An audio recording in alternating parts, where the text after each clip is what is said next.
Afrobeats is super successful. And we have a few stars that have made their way out and sort of blown up. We have Burna Boy, who's probably the biggest Afrobeat star in America right now. There's Tems, who's second. Rema.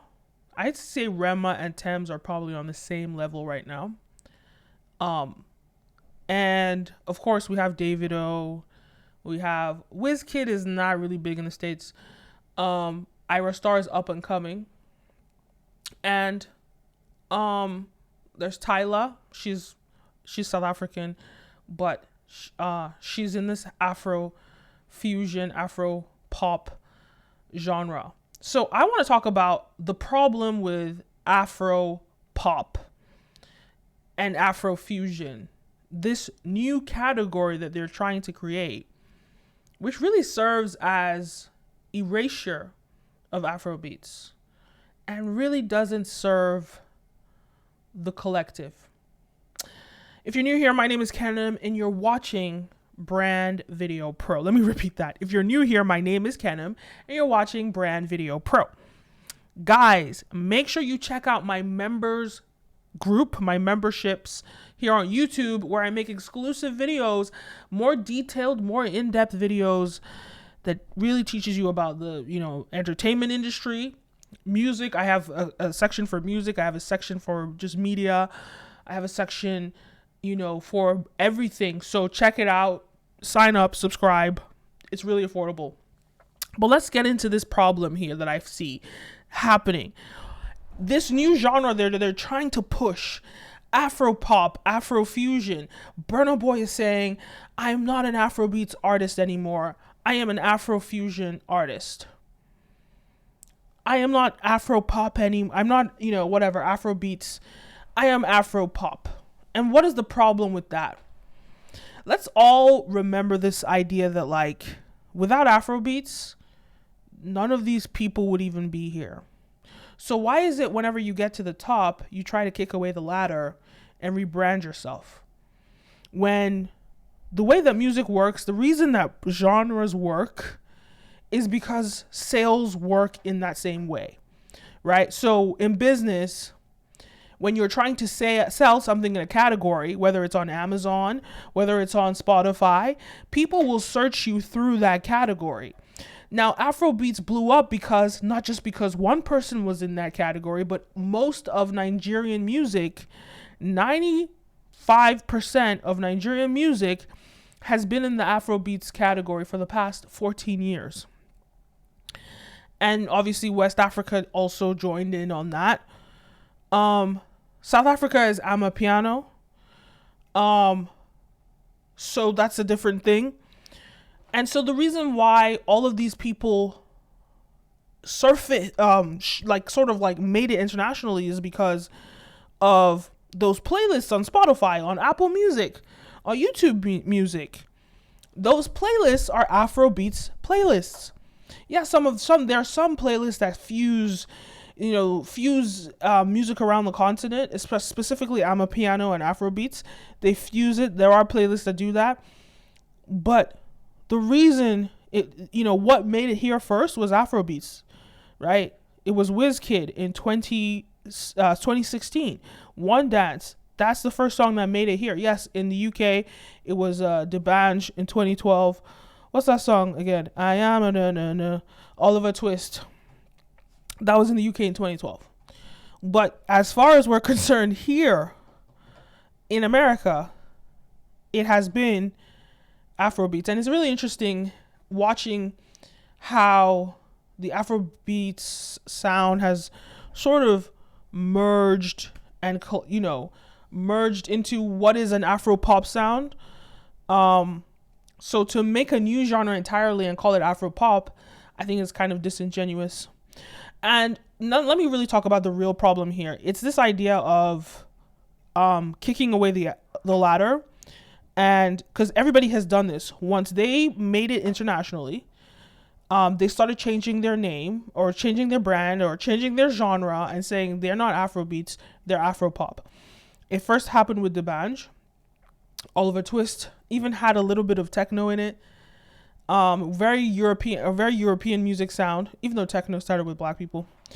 So that was first. Wizkid did it. He started calling himself the king. I think Rolling Stones or some magazine, Billboard, called him the king of Afropop. And we were all like, what the hell is that?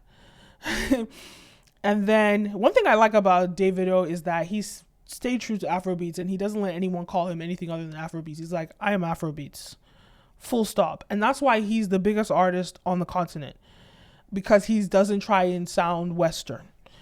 But so it was clearly D'banj first, then Wizkid. After Wizkid, Burna Boy started calling himself Afro-Fusion. And Tems is now trying to go for R&B categories. You can see her in they made her the face. They made her the face of the R&B category on one of the playlists for her new song. And so it's interesting to me that as soon as they get to the top, kick away the ladder. This concept of kicking away the ladder is you're now that you're at the top, you're rebranding yourself and you're putting yourself in another genre. Now, who has done this before? Who in our sphere has done this before? Rihanna. Don't forget, Rihanna's first song. And back in those days, you're not releasing 10, 20 songs. You're releasing one song, and that will determine if you made it. Right? So back in the day, Rihanna releases her first song, Pon the Replay. That's clearly a reggae song. But what does Rihanna do? Immediately, she transitions from reggae. Maybe they said, okay, reggae's not going to work. There's something that happened in the US where they decided reggae's time is done. We're no longer pushing out reggae, and we're going to focus on R&B and hip hop, and that's it. And then reggaeton. So reggae had about 4 years in the US, and then followed by reggaeton. And then that was kicked out. So part of it is like right now Afrobeats is hot. It's been hot in America. I'll say, well, kind of. It was emerging from 2014. It was arriving. It probably arrived from about 2018, but I think it became hot in 2021 with Essence. That's when it was official that it is mainstream and everybody's listening to it. That was 2021.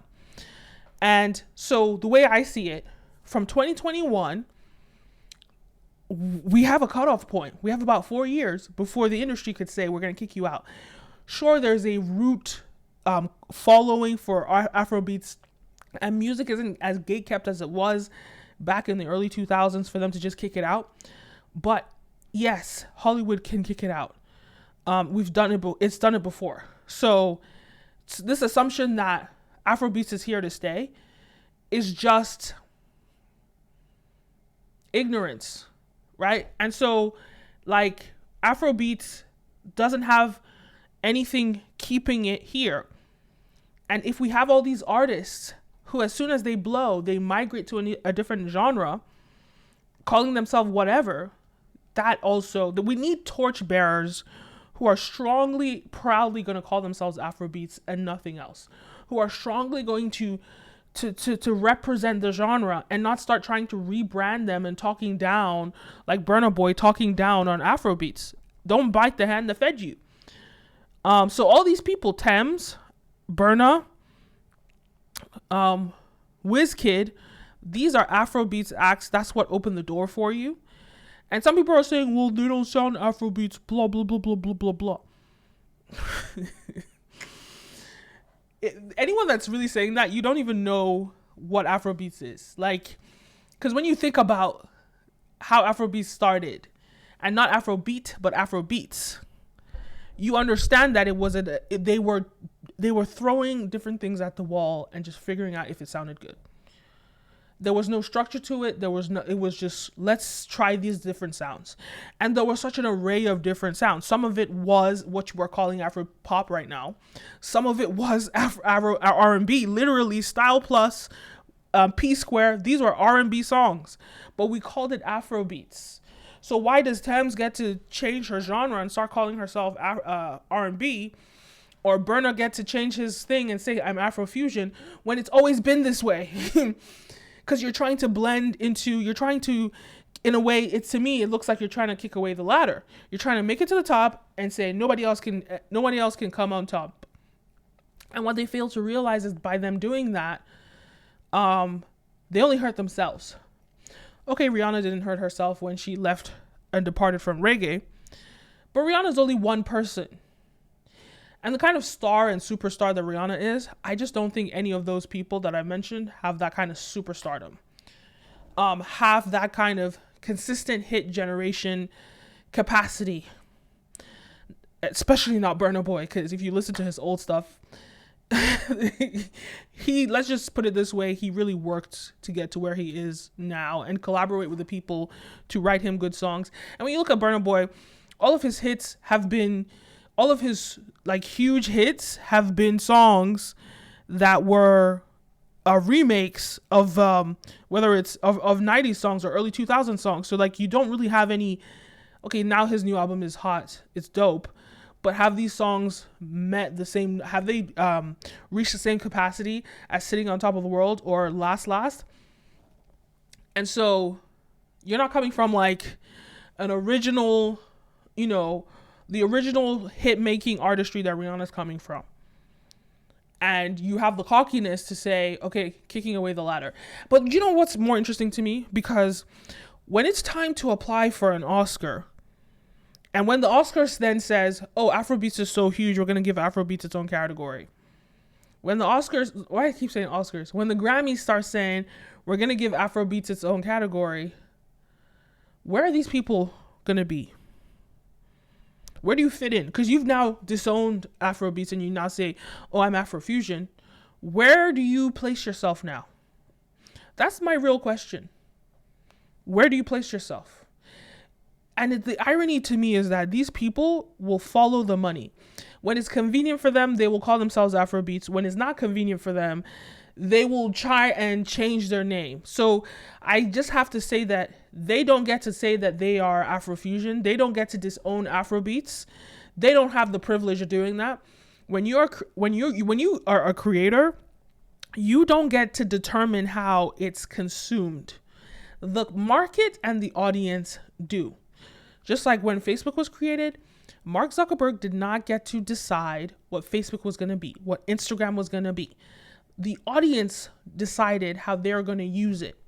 And so therefore, the audience will decide what you get to be called. Burna Boy, WizKid, Thames, and the audience are still deciding that you're Afrobeats. So trying to rebrand yourself, you're only just assimilating to white supremacy. And that's another conversation. Because those who don't know their history are doomed to repeat it. See, Nigerian music, African music is new on the music scene internationally. Yes, of course, we were here in the 80s with Fela. We're back again. But people don't realize how there has been an erasure of Black people in Black genres. And when you look at American history, we created rock and roll, we created country music, we created techno, and there was an erasure of Black people in those genres. They removed the soul out of it.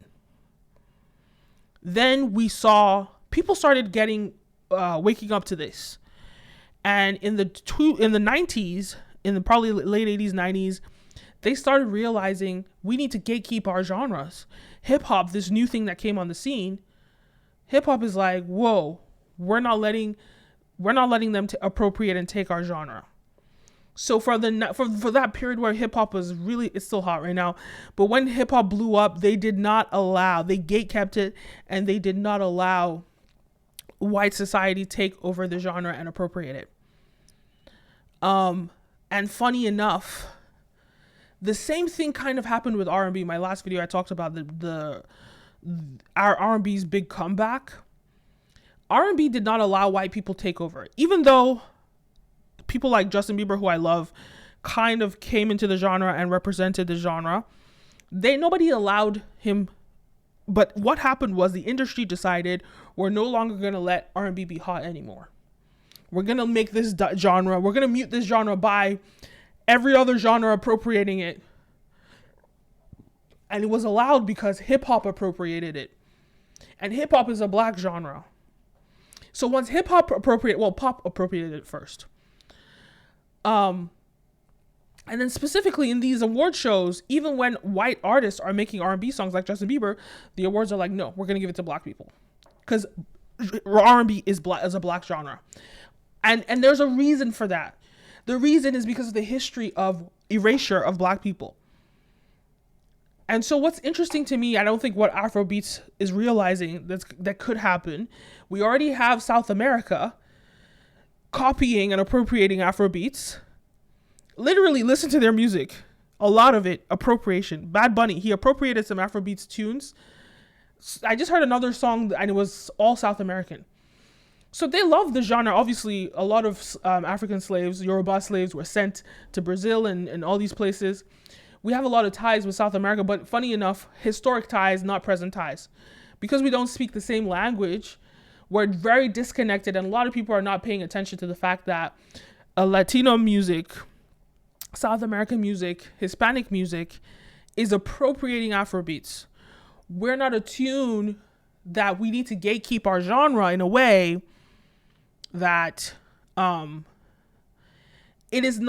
are not erased from it.